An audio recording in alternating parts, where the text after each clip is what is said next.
창간하신 분들을 모시고 200호 기념을 하는 일이 문단의 초유의 일일 것 같아요.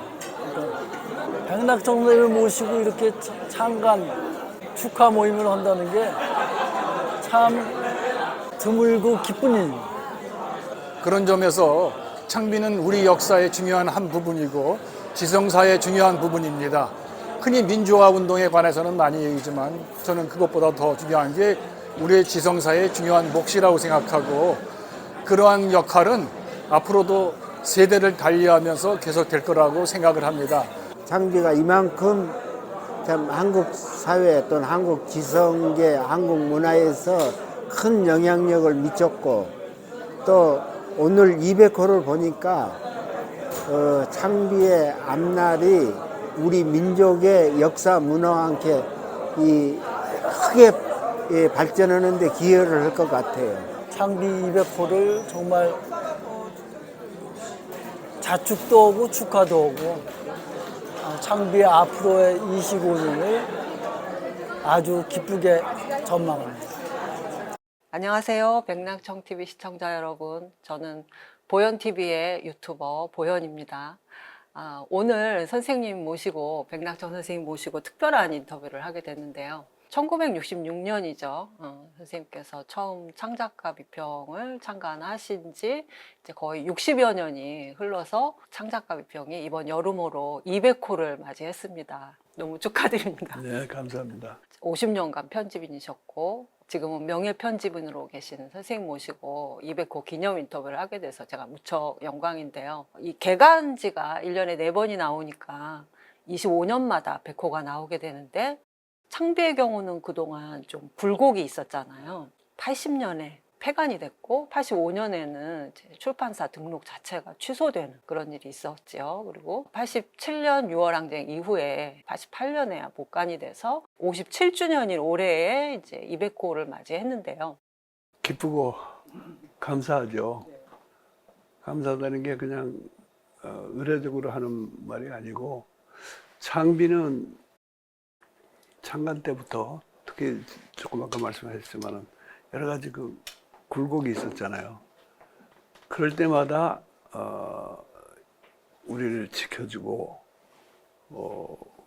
견디게 만들어진 게 독자들입니다. 그래서 우선 그 독자들께 감사하고 그리고 주변의 문인들, 지식인들 어떤 분은 창비에 무슨 글을 썼다가 잡혀가기도 하고 이런 분들의 좀 노고와 희생에도 감사를 드리고 또 사실은 이게 다 뭐 밝혀진 일들은 아니지만은 고비고비마다 도와주신 분들이 또 계세요.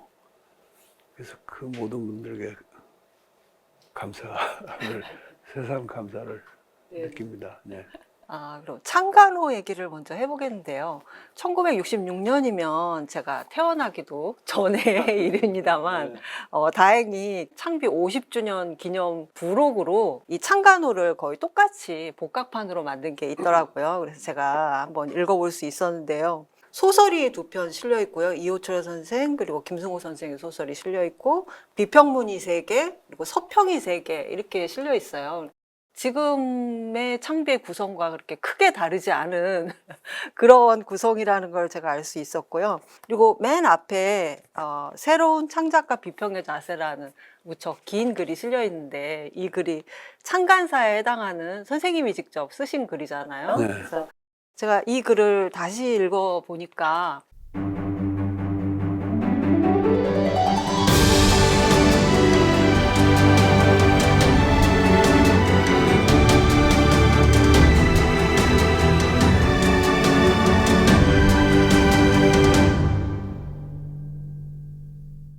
창조와 저항의 거점을 만들어 보자는 어떤 깃발을 높이 든 패기 넘치는 글인데 그런데 선생님의 그 첫 평론집인 민족문학과 세계문학 제1권에서는 이 글이 저 뒤에 들어가 있고 첫 글을 이제 시민문학론이 차지했어요. 근데 그걸 선생님이 그렇게 하셨다고 들었거든요. 그렇죠.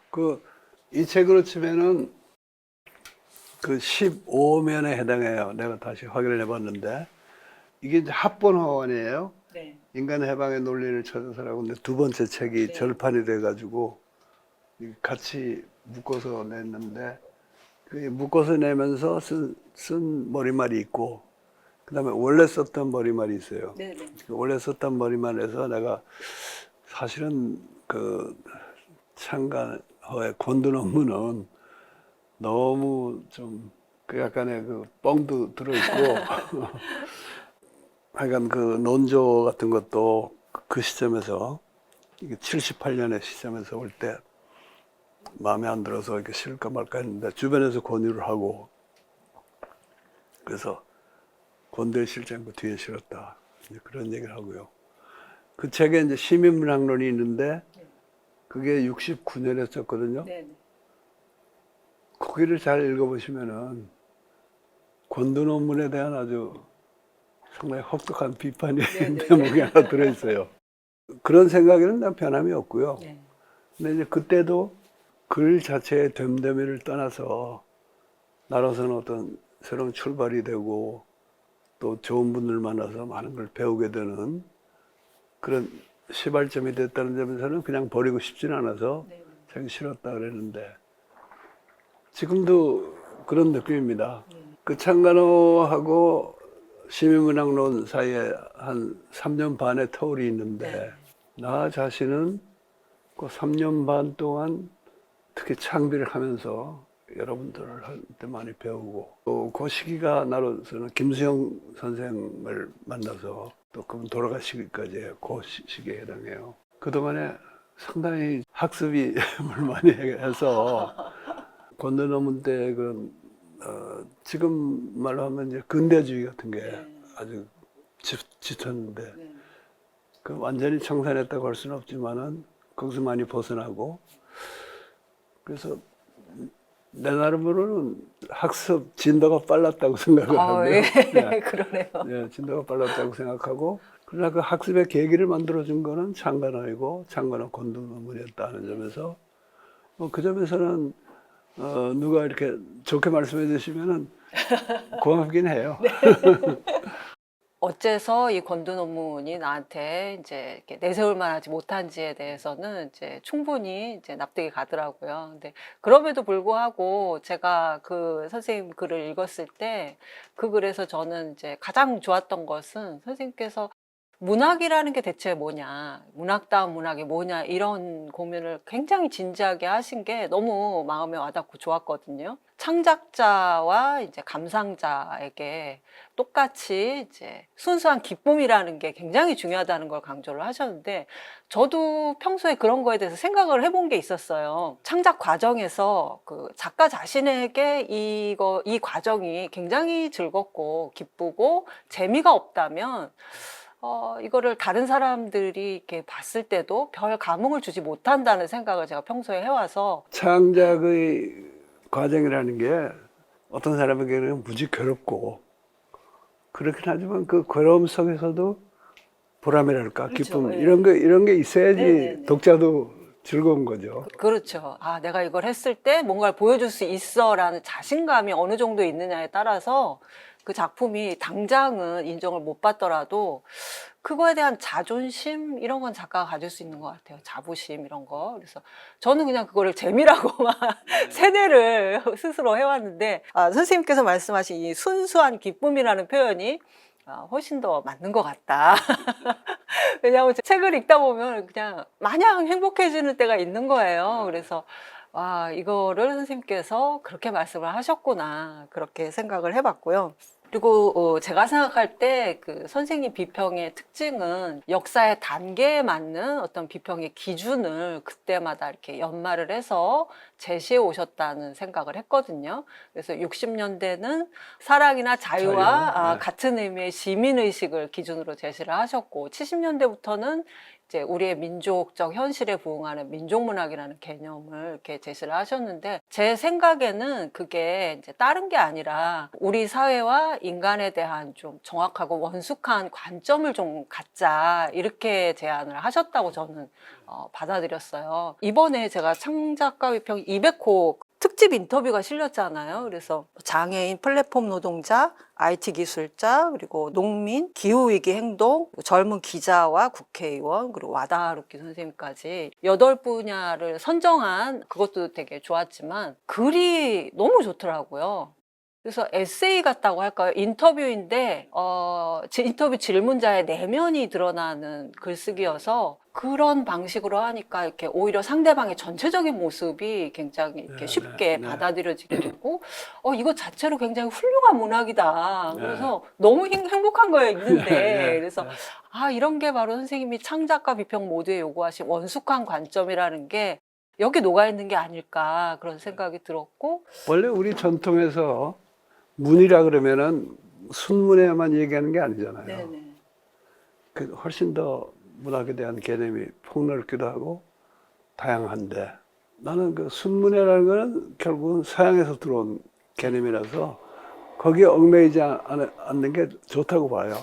200호는 한기욱 고문과 이남주 주간 창작과 비평의 전현직 편집 주간의 권두 대담이 첫 머리를 열고 있는데요. 여기서 이남주 주간이 2016년 봄 창비 50주년 기념호에서 낸 대전환 키워드가 큰 호응을 얻지 못하고 진보 지식인 내에서도 냉소가 많았지만 바로 그해 겨울에 완전히 새로운 국면이 형성됐다는 지적과 함께 지금의 정치적 생태적 과제를 극복하고 대전환으로 가려면 우리가 이 문제를 해결해야겠다는 큰 포부, 어떤 원이 있어야 한다, 이런 아주 인상적인 말씀을 해주셨거든요.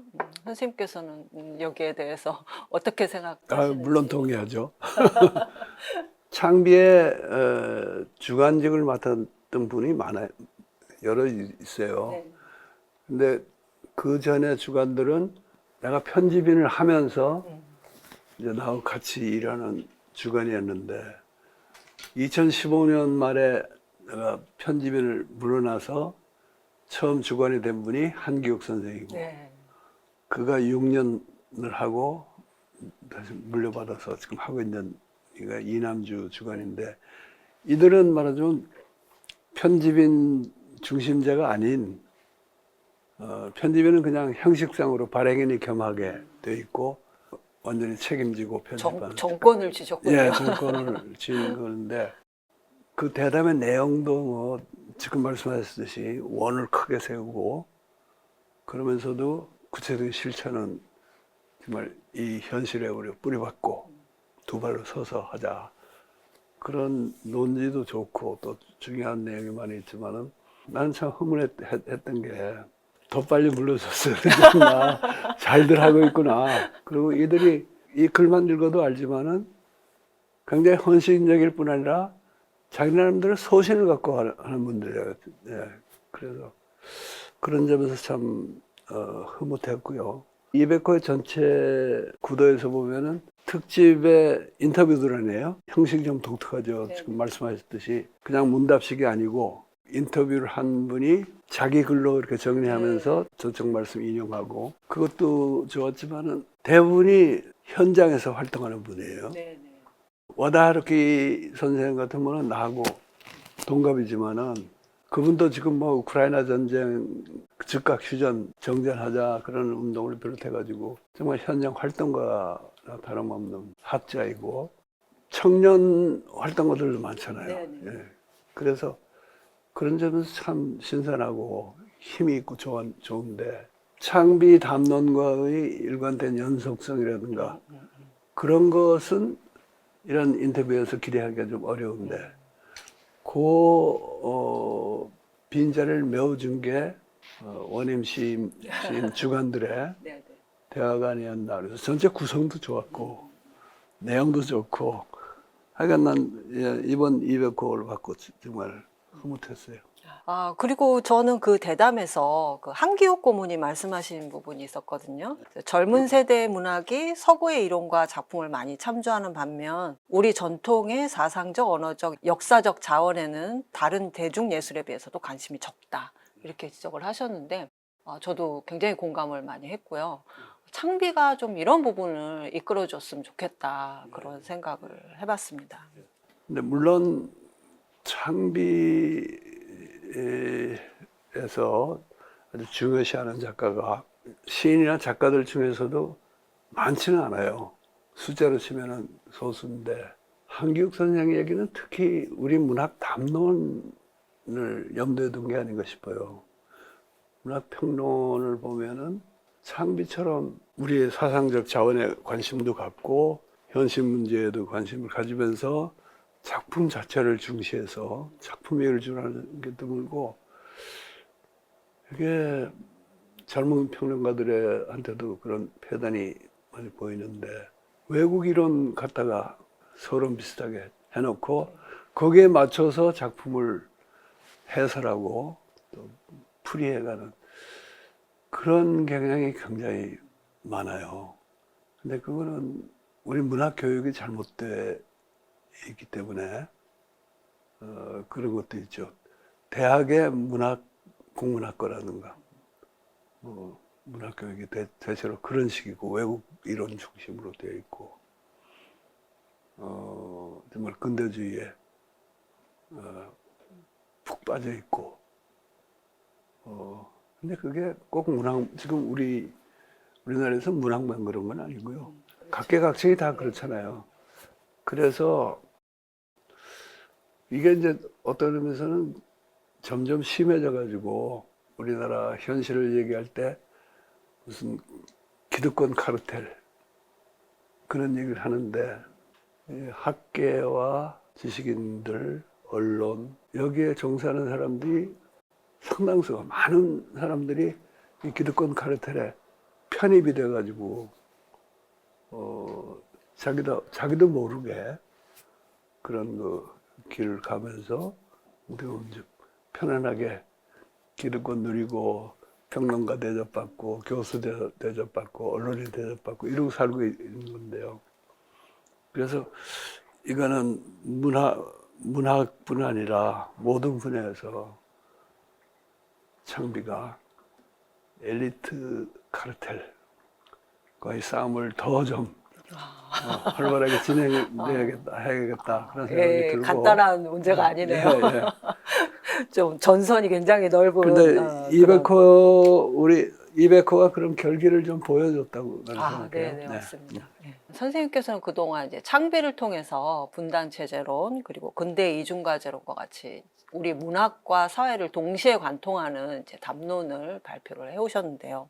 근데 기본적으로 문학인의 감각에서 출발한 담론이기 때문에 사회과학자들보다는 일반 대중들이 훨씬 더 가깝게 느낄 수 있다. 저는 평소에 그렇게 생각을 해왔거든요. 자본주의 극복을 염두에 두지 않으면 자본주의 적응도 제대로 할 수 없다는 근대 이중과제론 이야기를 좀 해보고 싶은데요. 네. 아니 그 전에 지금 문학인의 감각에서 출발했다 이렇게 표현을 하셨는데요. 네. 사회과학자들이 애호하는 표현은 백아무개나 창비에서는 문학적 상상력을 동원해 가지고 족보에도 없는 이런 개념이나 담론을 만들어낸다. 그래서 문학적 상상력이라는 표현을 안 쓰고 네. 문학적인 감각이라는 표현을 쓰신 게 아주 적절했다고 나는 생각을 하고요. 이게 이제 문학적 감각에서 출발했기 때문에 대중에게 훨씬 더 접근이 쉬워졌다 하는 거는 그것도 조금 음미해 볼 대목이에요. 왜냐하면 일반 대중은 사회과학자들이 만들어내는 어려운 개념에 대해서 별 관심도 없고 알지도 못해요.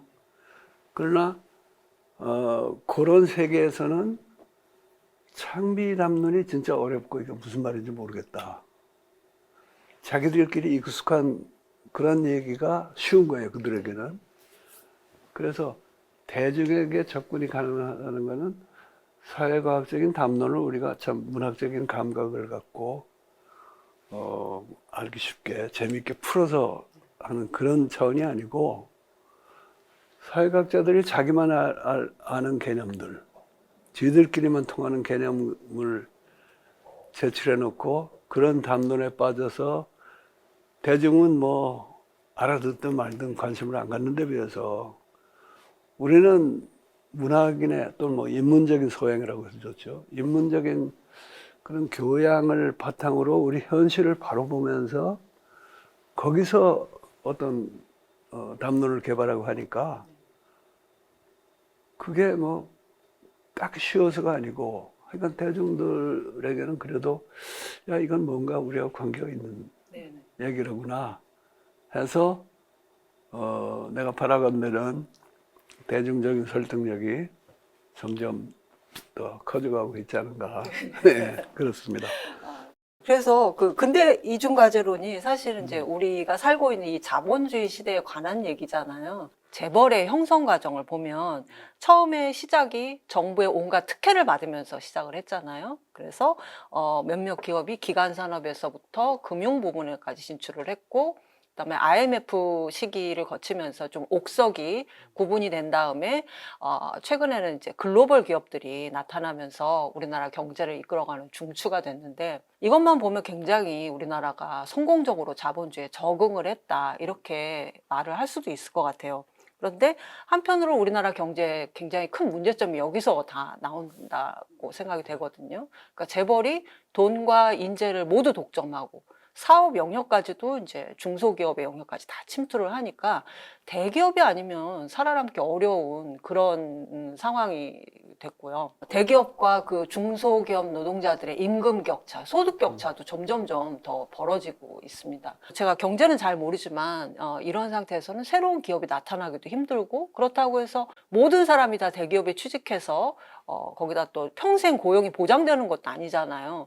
그렇다면 우리가 자본주의에 적응하면서 끝까지 버티면서 극복까지 이렇게 이루는 노력을 해야 될 텐데, 그러는 상황이 더 어려워진 게 아닐까 싶은 생각이 들었어요. 근데 여기서 제가 잠깐 헷갈리는 게, 기형적인 경제 구조의 상황이 자본주의 자체가 원래 가진 그런 문제점인지, 우리나라 경제가 자본주의에 적응을 못했기 때문에, 제대로 못했기 때문에 나오는 그런 문제인지, 그게 좀 궁금하고요.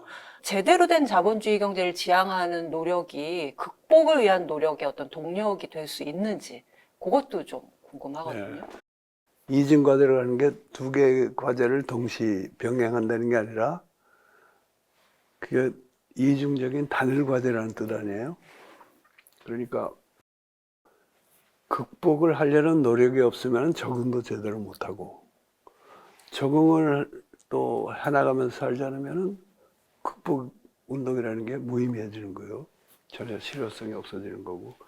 그런 뜻인데, 이것을 우리가 일상생활에 뭐 다른 문제가 아니고 근대라는 자본주의 시대라는 이 참 거대한 현실에 적용하다 보면은 굉장히 복잡해지고, 그 방식이나 양상은 나라마다 또 시기마다 달라지게 만들어 마련이죠. 우리나라 경제는 지금은 세계적으로는 비교적 근대 적응을 잘한 경제로 이제 꼽히잖아요. 무슨 경제 10대 강국에 들어갔다느니, 또 실제로 지금 말씀하신 글로벌 기업들이 있고, 그러나 우리 사회 전체로 보면은 극복과 적응, 이중과제를 수행하려는 노력이 벌써 오랫동안 진행되어 왔다고 봅니다. 그런 저력을 바탕으로 한국 기업도 이만큼 성장한 건데, 그 성장에 따르는 여러 가지 병폐는 그걸 이제 적응을 제대로 잘 못했다, 뭐 이렇게 말할 수도 있지만은, 나는 그거는 극복의 노력을 게을리하고 적응만 하다 보면은 적응이 잘 안 되는 사례로 그렇게 파악하는 게 더 우리가 깊이 있고 정밀하게 파악할 수 있는 게 아닌가 하는 생각도 합니다. 이 재벌이라는 게 말하자면 한국이 나온 독특한 형태 아니에요. 옛날에 일본에 뭐 재벌도 있었지만은 지금은 한국 경제에서의 재벌의 역할 같은 게 이게 세계적으로 유례가 드물어요.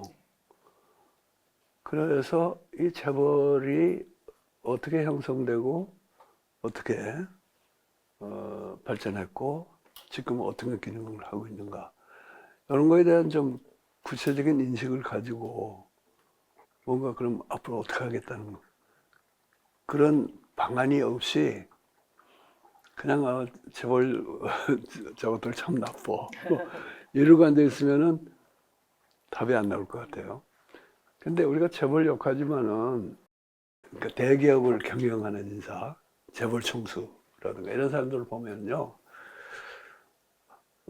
개인적인 능력의 편차는 물론 있고, 그렇지만은 우리 정치인들 중에서 아주 높은 자리에 올라간 분들, 또는 제일 높은 자리에 올라간 분, 또 여야를 막론하고 국회나 당에서 요직을 차지하는 사람들, 그 사람들 중에서 흔히 발견되는 그런 진짜 엉터리들은 없어요.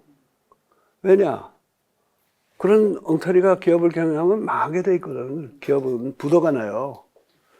또 기업은 지금은 세계 국제 무대에서 경쟁을 하게 돼 있어요. 꼭 글로벌 기업으로 진출 안 하더라도 외국의 기업들이 또 국내에 진출해가지고 그들과도 경쟁해야 되고.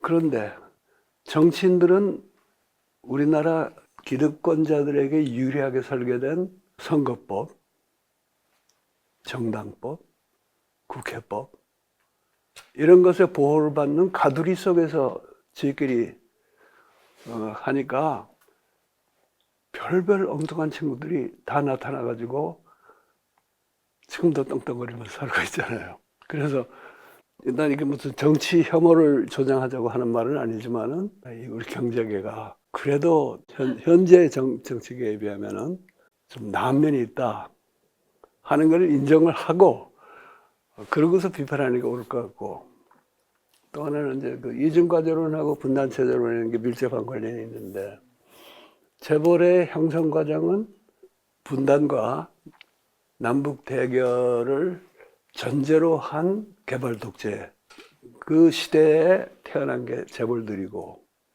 이 재벌들이 글로벌하기 시작하는 거는 87년 체제 들어선 이후에 그나마 좀 우리 사회가 민주화되고 자유, 특히 경제적 자유, 재벌들의 자유가 더 늘어난 이 상황에서 그게 됐던 것이고, 지금은 또 세계 자본주의로 봐도 그렇고 우리 분단 시대 역사에서 보더라도 새로운 국면에 들어서 있는 것 같아요.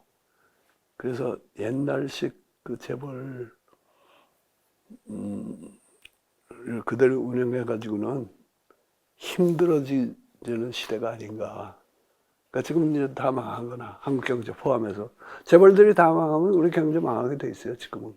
아니면 새로운 또 변화를 찾아야 되는데, 나는 우리 정부보다는요 재벌 쪽에서 경제계에서 그런 고민은 더 하고 있으리라고 봅니다. 선생님을 따라서 공부를 하다 보면 이제 개벽을 만나게 되거든요. 특히 그 근대 이중과제를 제대로 수행하려면 개벽까지 가야 된다고 하셨어요. 그런데 개벽이 수운의 다시개벽이 있고 해월의 인심개벽, 그리고 증산의 후천개벽, 원불교의 물질개벽과 정신개벽까지 되게 여러 가지가 있거든요. 개벽까지 가야 된다는 말의 의미를 좀 먼저 설명을 해주시면 좋겠습니다. 이제 한반도의 후천 개벽 운동이랄까 이런 것을 처음으로 시작한 분이 수은 선생이죠. 동학. 근데 그 후에 지금 수은과 해월은 거의 한 몸일 정도로, 해월은 그걸 표현을 좀 달리했지만은 그런 것이고, 증사는 조금 계통이 다르고 방식도 다르고 개념도 조금 다른 것 같아요.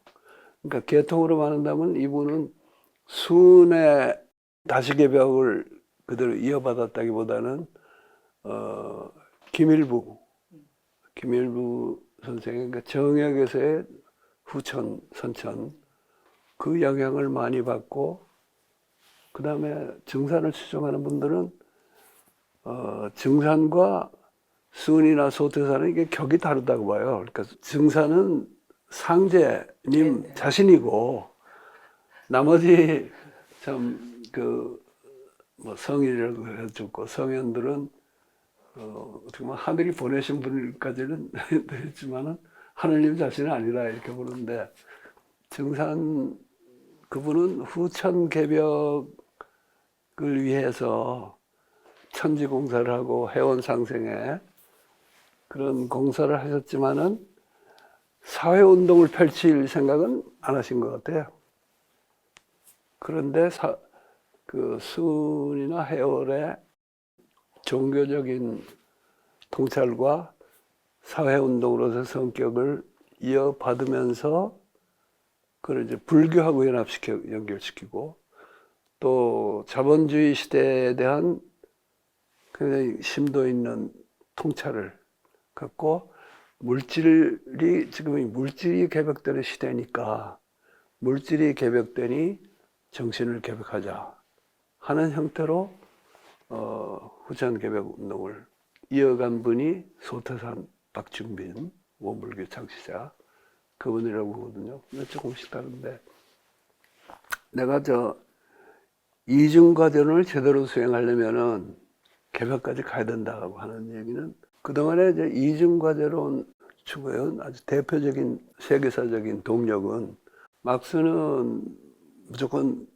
반근대주의자는 아니잖아요. 자본주의의 그 성과를 이어받으면서 그거를 딛고 사회주의 사회를 건설해보자 하는 것이 그게 이제 이중과제적인 발상이거든요. 거기에 대해서 물론 구체적인 분석에서 미흡했던 점을 지적할 수도 있고 그렇지만은 우리 그 후천 개벽 운동의 관점에서 보면은 그는 이런 그 이중과제를 수행하기 위해서 사람들이 어떤 공부를 해야 되느냐, 경제학이나 정치학이나 사회과학 공부만이 아니고 마음 공부라고 할까? 그런 그 정신 개벽에 해당하는 공부를 어떻게 해야 될까에 대해서 세세한 어떤 방침이라는 게 없어요. 근데 그게 없이는 안 변할 것 같다는, 세상을 못 바꿀 것 같다는 생각이 점점 짙어지기 때문에 우리가 특히 후천 개벽 운동의 전통을 갖고 있는 한반도에서 먼저 나서가지고 거기까지 가야지 전 세계적으로도 근대 이중과제를 수행하는데 성공하는 길을 열지 않을까, 이제 그런 뜻이었죠. 예를 들어보면 이제 수은의 경우에는 이제 당시 그 조선 말기에 그 노비의 비중이 인구의 40%에 이르는 그런 시기였잖아요. 그런 시기에 모든 인간이 다 평등하다, 하느님을 모신 존재다라고 한 게 정말 개벽적으로 들렸을 것 같아요, 사람들에게.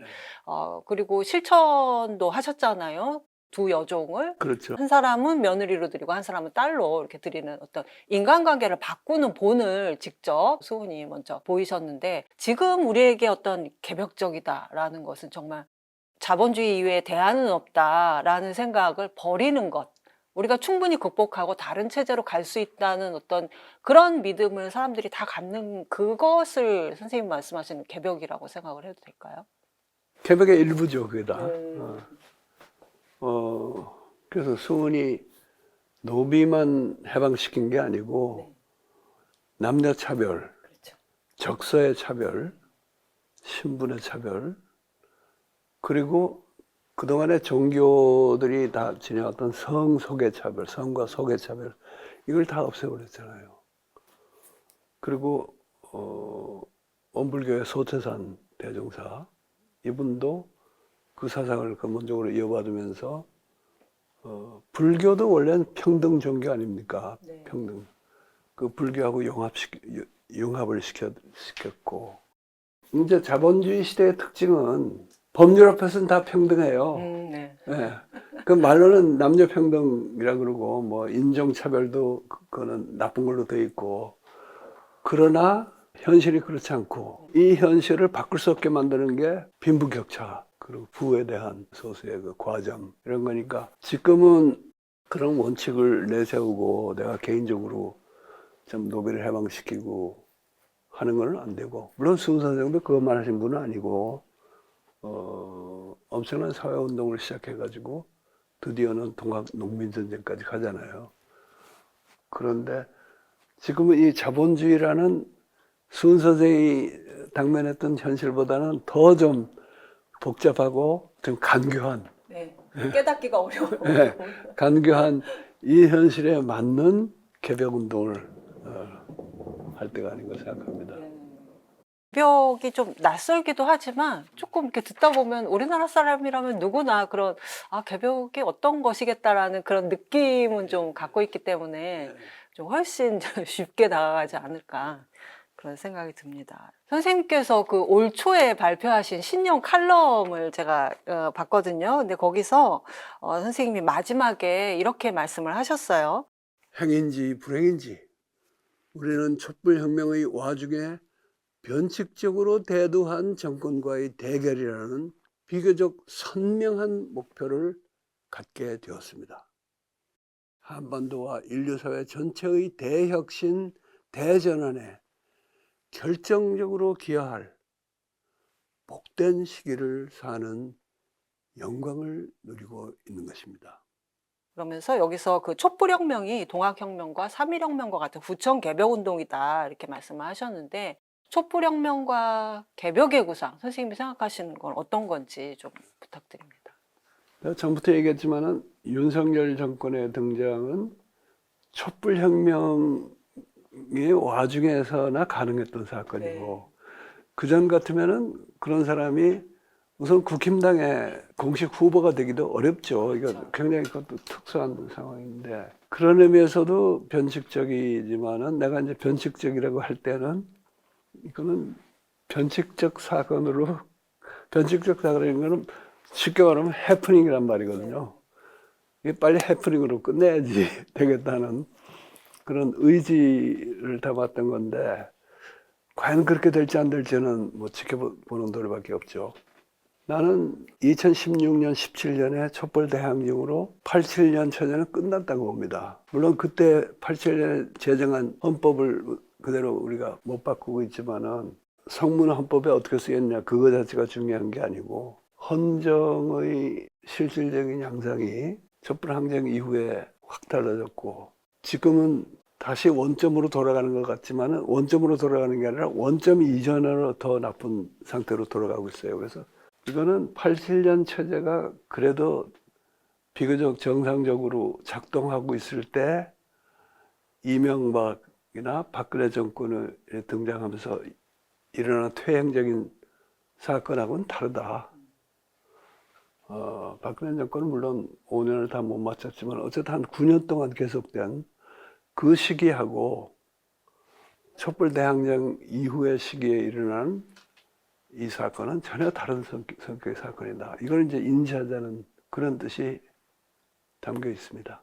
선생님은 평생 그 영문과 교수시자 편집인으로서 주로 단행본과 창비, 개간지를 통해서 독자와 만나오셨는데요. 최근에 그동안 안 하던 새로운 일을 시작을 하셨어요. 유튜브 백낙청 TV를 시작을 하셨는데요. 사실 그 작년 초에 대선 직전에 출연하셨던 다른 유튜브 방송이 굉장히 큰 반향이 있었습니다. 그게 영상이 뭐 100만 회가 훌쩍 금방 넘었죠. 그리고 대선 직후에 또 출연을 하셨던 그 영상이 또 60만 회가 넘었더라고요. 그래서 뭐 댓글이 수천 개씩 달리고 아 이런 선생님이 계셨구나 이렇게 놀라면서 정말 가뭄의 단비를 맞은 듯이 이제 복음을 듣듯이 선생님 말씀을 듣고 감동을 받는 사람들이 참 많았는데요. 선생님께서 유튜브를 시작하신 계기가 이것과 관련이 있으신가요? 그런 그 반응이 격려도 많이 됐고, 나는 원래 그렇게 대중 앞에서 뭐 강연하는가 이런 걸 잘 못하는 사람인데, 강연이 아니고 이렇게 앉아서 대담하고 좌담하는 그런 건 내가 또 실제로 많이 해왔죠. 그런 거는 이제 영상으로 해도 되겠구나 하는 그런 이제 자신감이랄까 받기도 했고요. 더 좀 뭐 근본적인 이유랄까 하는 거는 아까도 말했지만 엘리트 카르텔인데 우리나라 소위 엘리트 지식인들이라는 사람들이 점점 서양에서 나오는 얘기나 듣고 나나 창비에서 발신하는 참 이건 우리 현실 특유의 담론인데 그것을 외면하고 또 어떤 경우에는 의도적으로 묵살하는 경향이 있어요. 그래서 내 책은 원래 그렇게 많이 팔리는 책이 아니고 읽는다면 이제 주로 그래도 소위 고급 독자랄까 그런 분들이 읽는 건데 그 중에서 충성 독자들도 꽤 있고 그분들한테 내가 늘 감사하게 생각하지만은 야 이것만 가지고는 안 되겠다. 좀 평소에 이런 소위 어렵다는 책은 잘 안 읽는 대중들하고도 내가 좀 직접 소통하고 싶다 하는 생각을 하게 됐죠. 내가 이제 안 하던 짓을 시작한 건 사실이고 또 내 나이에 안 하던 짓을 할 수 있다는 걸 참 감사하게 생각하고요. 지금은 물론 여러분이 도와주신 덕에 하고 있지만은 많은 보람을 느끼고 있습니다. 선생님께서 작년 6월부터 거의 일주일에 한 개씩 촬영하는 강행군을 해오셔서 벌써 유튜브가 1주년이 됐고 업로드 영상이 100개가 넘었더라고요. 근데 선생님께서 그 유튜브를 하신다는 게 정말 개벽적인 사건이었을 것 같은데 유튜브를 시작하신 이후에 어떤 점이 가장 보람이 있으셨는지 또 하고 싶은 얘기를 많이 하셨는지 주변의 반응은 어땠는지 좀 궁금하거든요. 이게 아직은 그렇게 시청자가 아주 많은 채널은 못 되죠. 그러나 뭐 그걸 좀 데이터를 분석해서 말씀하시는 분 얘기를 들어도 꽤 충성도가 높은 시청자들이 있다 그러고요. 주변에서 되게 좋은 그 평가를 많이 해주시고 그래서 아주 보람을 느끼고 있어요. 네. 유튜브 채널 이름이 백낙청 TV고 주요 품목이자 채널을 설명하는 말이 백낙청 선생님과 함께 걷는 유쾌한 공부길인데요. 이 공부길이라는 말이 굉장히 예사롭지가 않아요. 선생님께서 이 1994년에 쓰신 분단체제 변형의 공부길이라는 이 책 새로 개정판이 나온 거죠. 이때 벌써 공부길이라는 말을 쓰셔서 이 공부길이 굉장히 선생님께는 뭔가 의미가 있는 말인가 보다 그런 생각이 들거든요. 이제 공부라는 말을 쓰면은 요즘은 입시 공부, 무슨 시험 공부 이게 사람들이 하도 질려가지고 공부라는 말만 들어도 지긋지긋하게 생각하는 사람들이 많은데 다른 한편 우리 전통에서도 그렇고 그러니까 특히 공부라는 말이 도가에서 종교계에서 그러니까 불교, 뭐 원불교, 천도교도 그렇죠. 쭉 써왔고 전통 예술인이나 무술인들도 그 말을 쓰고 있고요. 그리고 우리가 후천 개벽 운동을 지속해서 뭔가 개벽 사상을 이루려면은 공부법과 공부끼리 이건 절대적으로 이건 중요하다고 보기 때문에 이 단어는 앞으로 더 퍼지면 퍼졌지 입시 공부를 강요하는 사회 때문에 사라지지는 않을 거라고 믿습니다. 이 채널에 백낙청 TV의 채널에 이제 두 가지 포맷이 있는데 하나가 초대석이라는 거고 하나가 공부길이라는 건데 이 공부길을 그 전체 제목을 말하면 백낙청 선생님과 함께 걷는 유쾌한 공부길. 근데 백낙청 선생도 좋고 유쾌함도 다 좋지만은 그냥 그 왜 님자를 거기다 꼭 끼워야 되나 하는 생각을 했어요. 근데 이 제목은 내가 저작권을 가진 게 아니잖아요. 기획팀에서 만들어준 거잖아요. 근데 원래 우리나라 어법으로는 선생이라는 게 최고의 존칭이에요. 요즘은 이제 아무나 선생이지만은 그래서 선생이란 말만 가지고도 충분하고 존경을 표시하려면은 거의 님까지 달아놓으면은 찾아오는 사람 보고 처음부터 숙이고 들어오라는 것 같아서.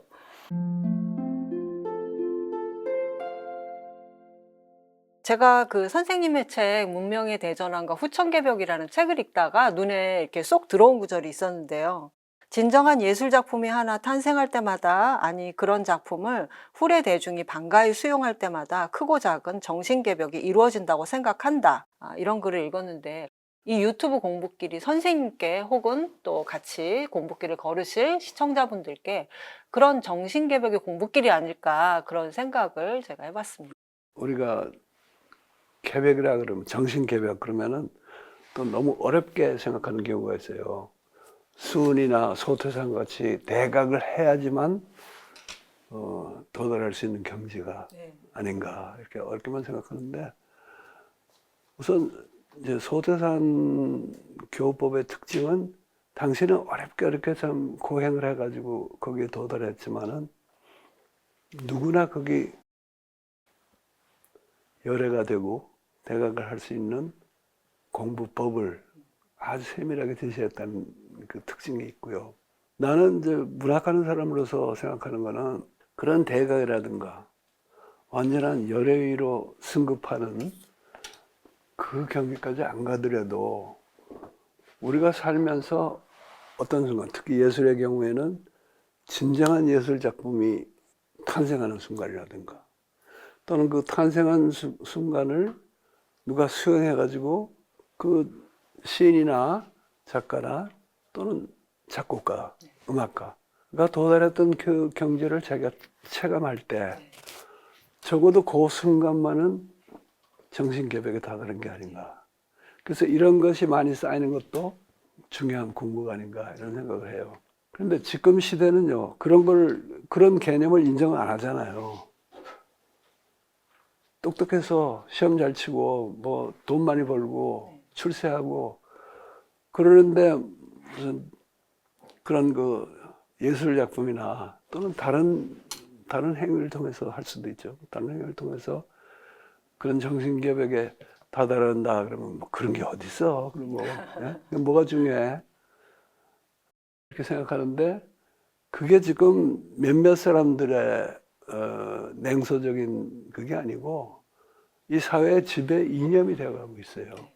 그러다 보니까 옛날에 예술가라든가 이런 사람들이 적어도 그 창작의 그 순간에나만 도달했던 정신개벽의 경지를 수용하는 능력이 점점 퇴화하고 있다고 봅니다.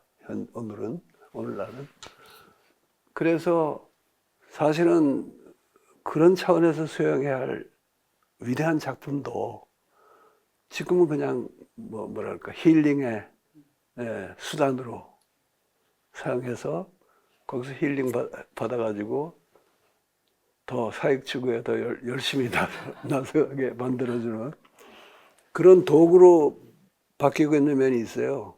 그래서 나는 사실 창비 같은 잡지가 그나마 그것과 그런 대세와 맞서 싸우고 있다는 게 참 중요하고 거기에 자부심을 느끼고 백낙청 TV도 미력 하나마 그 싸움에 좀 기여하고 싶습니다. 네, 오늘 백낙청 선생님과 함께 그 창비 200호와 유튜브 백낙청 TV 1주년을 함께 기념하는 자리를 가졌는데요. 제가 창간호부터 200호 그리고 유튜브까지 아우르는 이 인터뷰 준비를 하는 과정이 좀 쉽지는 않았어요. 근데 그러나 이것 또한 선생님과 함께 걷는 공부길이었기 때문에 무척 행복했습니다. 개간 창작과 비평 200호와 백낙청 TV 개국 1주년을 기념하는 대담회라서 여러분들 더욱 반갑고 감사합니다. 앞으로도 계속 찾아주시고 시청해 주시길 부탁드립니다.